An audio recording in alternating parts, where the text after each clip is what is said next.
महानगरपालिकेत उलटी गंगा आता सध्या व्हायला लागलेली आहे। धनदांडग्यांना अभय योजना आणि प्रामाणिक कर भरणाऱ्यांना ठेंगा, अशी अवस्था आता सध्या भाजपच्या सरकारमध्ये सत्ताधारी भाजपचं डोकं तर फिरलं नाही ना असं म्हणण्याची वेळ प्रत्येक खऱ्या अर्थानं मिळकत कर भरणाऱ्यावर आलेली आहे। कालच एक विषयपत्र स्थायी समितीमध्ये दाखल केले आणि त्याची खास सभा उद्या त्यांनी ठेवली आणि त्यांनी निर्धार केला की आम्ही मंजूर करणार। आम्ही त्यांना विनंती केली होती की आपण प्रामाणिकपणे जे कर भरतात त्यांच्यासाठी काही योजना आणली तर आपण नक्की विचार करू। आणि करोनाच्या काळामध्ये 500 स्क्वेअर फूट सदनिका सर्वसामान्य मध्यमवर्ग आणि आर्थिक दुर्बल घटकातील लोकांना आपण काही सवलत द्यायची असेल करोनाच्या काळात तर ती आपण योजना करू। तसं पत्रही आम्ही महापालिका आयुक्तांना दिले की 500 स्क्वेअर फुटाची सदनिकांचा टॅक्स माफ करा, परंतु सत्ताधाऱ्यांचं स्वतःचंच बहुमत असल्यामुळे त्यांनी आमच्या कुठल्याही योजनेला किंवा आमच्या मार्गदर्शनाला त्यांनी ठेंगाच दाखवला आहे पुणेकरांना, असं म्हटलं तर वावगं होणार नाही। मी आपल्या काही बाबी निदर्शनास सांगतो की अर्ध पुणे आज टॅक्स भरत नाही या आकड्यावरून सिद्ध होते। 50% पुणे टॅक्स भरत नाही, कारण जो आकडा आला आहे 10.5 लाख पुणेकरांच्या मिळकती एकूण आहेत आणि त्याच्यामध्ये आत्ता जर आपण पाहिलं तर 5,34,410 मिळकत कर टॅक्स भरत नाही आणि त्यांची थकबाकी ही 5,739 कोटी 50,325 रुपये अशी एवढी मोठी थकबाकी आहे। आणि आपण जर त्यातल्या रेसिडेन्शियल सोडल्या आणि 1 कोटीपेक्षा किती मिळकती येतं आम्ही विचारलं 1 कोटीच्या पुढच्या किती थकबाकी आहे असलेल्या, तर आम्हाला 1 कोटीचा दंड असलेल्या 632 मिळकती आत्तापर्यंत आम्हाला सापडल्या। कारण प्रशासन सगळी माहिती अर्धवट देते 632 आणि त्या 632च्या आम्ही काढली तर त्यांची 8,880 कोटी रुपये कमर्शियल प्रॉपर्टीची थकबाकी आहे। टॉवर सोडून त्यातल्या काही मिळकती आहेत 180 मिळकती आहेत की जे इतक्या कोट्याधीश आहेत पुण्यातल्या, त्यांची 438 कोटी 43 लाख रुपये 438 कोटी 43 लाख रुपये 180 मिळकतींची शास्ती ही 438 कोटी 43 लाख म्हणजे ज्यांची नावं आता घेणं योग्य वाटत नाही, परंतु मोठं साई कन्स्ट्रक्शन म्हणून त्याच्याकडे 70 कोटी 48 लाख रुपये थकबाकी। सिंहगड इन्स्टिट्यूट 58 कोटी 51 लाख रुपये, युजेस इस्पाट 55 कोटी 69 लाख रुपये, कमान अँड रुनवाल 13 कोटी 57 लाख रुपये। आता नलिनीबाई बाळकृष्ण क्षीरसागर कोण आहेत महिला आय डोंट नो 6 कोटी 66 लाख रुपये। म्हणजे या इंडिव्हिज्युअल एवढ्या मोठ्या ज्या भरू शकतात त्यांनासुद्धा आपण एवढी मोठी माफी देत आहोत। मग त्यानंतर आपण एकीकडं विकास कामं थांबवत आहोत, पैसा नाही म्हणून पुणेकर प्रामाणिकपणे कर भरतात आणि सगळी विकासाची कामं ठप्प करून आपण आज 3,000 कोटी 3,300 कोटींना आपण सूट देत असाल तर नक्की असं म्हणता येईल की धनदांडग्यांना थकबाकीदारांना अभय आणि प्रामाणिक पुणेकर मात्र प्रामाणिक मिळकत कर भरणाऱ्या पुणेकरांना मात्र ठेंगा। कारण आपण हे सगळं पाहिल्यानंतर आम्ही देखील ही 2016ला स्कीम आम्ही राबवली होती, त्याच्यावर कमिशनरांची सगळ्या पक्षांची आम्ही साधक बाधक चर्चा केली होती की खूप थकबाकीदार आहे त्याला एकदा आपण आपल्याला अभय योजना देता येईल का। आणि ती 2016ला आम्ही 25,000च्या खालच्या टॅक्सला आम्ही पहिल्यांदा दिली आणि नंतर आम्ही सगळ्या इमारतींना देण्याचा प्रयत्न केला, पण लोक ज्यांना कर भरायचा नाही ते भरतच नाही आहेत हे निदर्शनास आलं, म्हणून परत अभय योजना करायची नाही असं पूर्णपणे ठाम निश्चय तेव्हा प्रशासनाचा आणि सगळ्या लोकप्रतिनिधींचा झाला होता। आत्ता करोनाचा काळ होता म्हणून आम्ही सांगितलं होतं जर का आपल्याला काही सवलत द्यायची असतील तर 500 चौरस फुटाच्या खालच्या सदनिकांना आपण 6 महिन्याचा मिळकत करच माफ करा. कारण काही लोकांचं उत्पन्नच नाही शून्य, तर त्यांना मिळकत कर माफ करता येतो आपल्याला, पण शास्ती कर कायद्याने आपल्याला माफ करता येत नाही. आता आजचं जे डॉकेट त्यांनी ठेवलं ते प्रशासनाचं नाही, सभासदांचा प्रस्ताव आहे.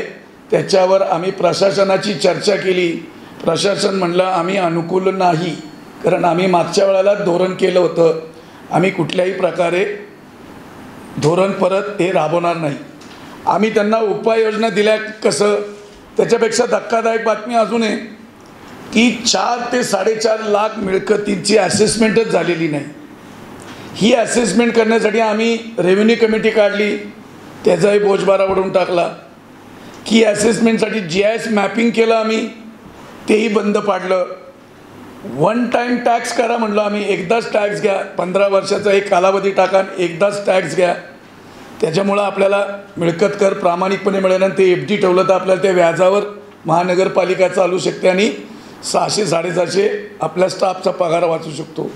तोही नाही, मोबाईल टावरकडे 1300-1400 कोटी रुपये थकबाकी आहे. कारण काय देतात, कोर्टामध्ये. आणि मोबाईल आपल्याला अनुभव आहे की मोबाईल आपण 5 मिनटं पैसे नाही भरले तर आपला मोबाईल कट होतो. त्यांची आपल्याला एक फोन येतो की आपलं थकबाकी आहे आणि आपण या तारखेला नाही भरलं, दुसऱ्याशी आपोआपच कट होतो. आणि आपण 1400 कोटी रुपये थकबाकी ठेवतो आहे मोबाईलकडं, टॉवरकडं, आणि त्यांना कुठलीही कारवाई नाही. हे काय चाललं आहे ते, म्हणजे भाजप सरकारचं डोकं जाग्यावर आहे का खरं? सत्ताधारी काहीच करायला तयार नाहीत. उपाययोजना आता त्यांनी नवीन उपाययोजना काढली, आम्हाला उत्पन्न वाढवायचे. वाढवा ना उत्पन्न, अशा पद्धतीने नाही वाढत आहेत. जागा विकणं हे उत्पन्न वाढायचा पर्याय नाही. अम्युनिटी स्पेस विकायच्यात, फ्लॅट विकायचे, हे उत्पन्न वाढवायचे पर्याय नाही आहेत.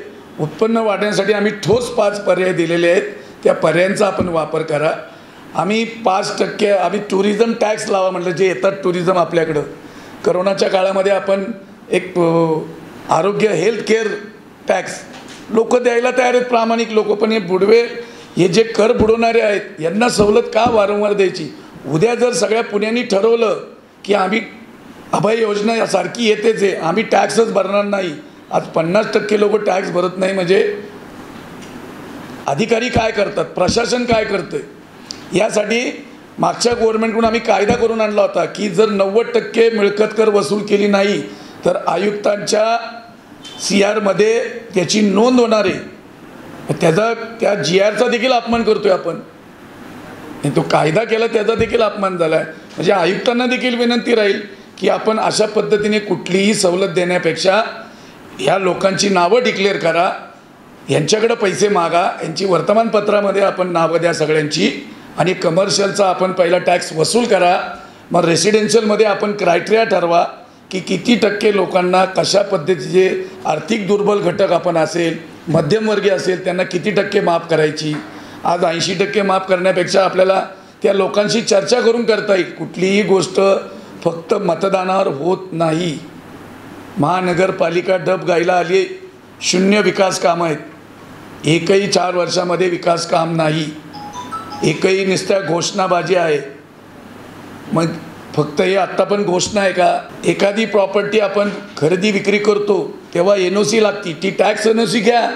जुन्या प्रॉपर्टी विकताना की ताबडतोब टॅक्स NOC घेतल्याशिवाय त्याची खरेदी विक्री होणार नाही. ही पहिली आमची अट आहे की म्हणजे त्यामुळं तुम्हाला 30-40% लोक टॅक्स भरतील, कारण व्यवहार चालूच आहेत खरेदी विक्रीचे. भाड्याचे करार असतील त्यालासुद्धा टॅक्सची NOC लावा, थकबाकीची, मनपाची. म्हणजे भाडे करारामध्ये पण ते येईल. यामध्ये पुण्यामध्ये बरेच परदेशी नागरिकांनी इन्व्हेस्टमेंट केलेले आहेत.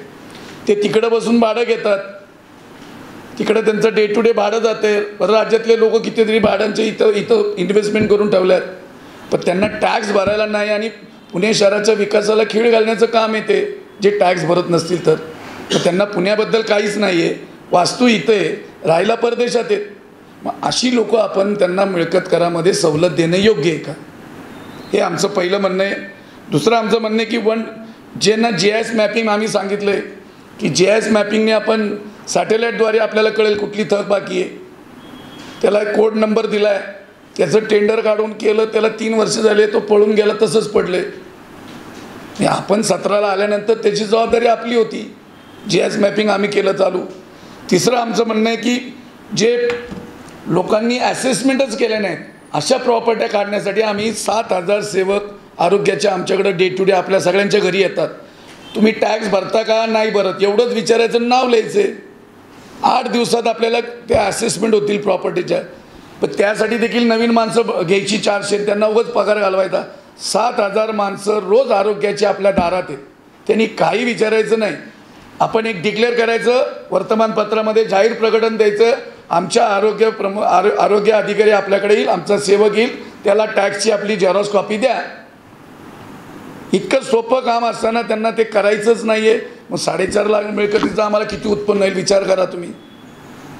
म्हणजे ही जी जर 5-5 हजार कोटी थक बाकी आहे तर ॲसेसमेंट केली तर ते दरवर्षी मिळणार आहेत पैसे एकदा ॲसेसमेंट झाली की. तर ते करत नाही आहेत. चौथा मुद्दा होता की आमचं 500 स्क्वेअर फूटच्या सदनिकाचा एक निर्णय घ्या की जर खरं तुम्हाला मध्यमवर्गीयांना आणि खरं दिलासा द्यायचा आहे तर 500 स्क्वेअर फूटच्या खालील कुठल्या 5च वर्षाचा त्याचा टॅक्स घ्यायचा आणि त्याला परमनंट परत टॅक्स नाही. 500 स्क्वेअर फूटच्या याला फक्त 5 वर्ष टॅक्स.